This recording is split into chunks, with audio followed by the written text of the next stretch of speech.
جب معاملہ supreme court میں گیا تھا تو بہت ساری انہوں نے رپورٹس لگائی تھیں. اس سے پہلے آپ کو یاد ہے یہ اسلام آباد ہائی کورٹ گئے تھے اور میڈیکل گراؤنڈز پہ انہوں نے سسپینشن سیک کی تھی، لیکن ان کو ضمانت نہیں مل سکی اس وقت. اور پھر یہ سپریم کورٹ پہنچے اور سپریم کورٹ میں جب بہت ساری یہ رپورٹس آئیں تو سپریم کورٹ بہت زیادہ انہوں نے کوشن ایکسرسائز کیا اور انہوں نے تقریباً بیل تو ان کو ڈینائی کر ہی دی،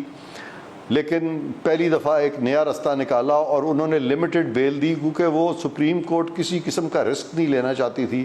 کہ کہیں خدا نہ خواستہ میاں صاحب کی طبیعت بگڑ نہ جائے اور ساری بات سپریم کورٹ پہ آ جائے. تو ایکسٹریم کوشن ایکسرسائز کرتے ہوئے انہوں نے ان کو غالباً چند ہفتوں کی جب بیل دی تو اس کے بعد جب وہ بالکل ٹھیک رہے اور کوئی ایسی خطرے والی چیز نہیں تھی جس سے کہ لگے کہ ان کو بہت کوئی بیماری ایسی ہے جو کہ جس میں کہ فوری کو خطرہ ہے، تو اس طرح سے کوئی ایمیننٹ خطرہ ہے ان کی صحت کو، تو جب وہ سیٹسفائی کر لیا سپریم کورٹ نے تو انہوں نے اس میں توسیع نہیں کی تھی. تو وکلا جو ہیں ان کو سمجھ جانا چاہیے تھا کہ اب جب سپریم کورٹ نے بھی توسیع نہیں کی اور اسلام آباد ہائی کورٹ نے بھی اس پہ پہلے ضمانت نہیں ان کی دی تھی، تو وکلا کو میں سمجھتا ہوں ضرورت نہیں تھی ادھر آنے کی. لیکن ان کا خیال تھا کہ چونکہ شاید سپریم کورٹ نے اپنے احکامات میں یہ کہا تھا کہ آئندہ اگر کوئی بھی اس طرح کا مسئلہ ہوتا ہے تو وہ جائیں گے اسلام آباد ہائی کورٹ. لیکن سپریم کورٹ کا مطلب ہرگز یہ نہیں تھا کہ اگر ان کی کوئی ایسی ایلمنٹ نہیں ہے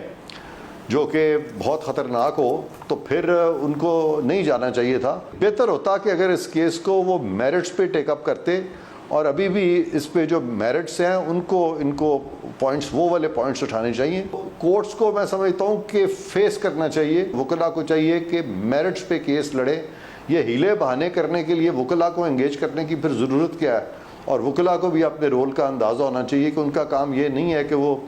اس طرح سے لا سے ہٹ کے اور ایکسٹرینیس گراؤنڈز لینا شروع کر دیں.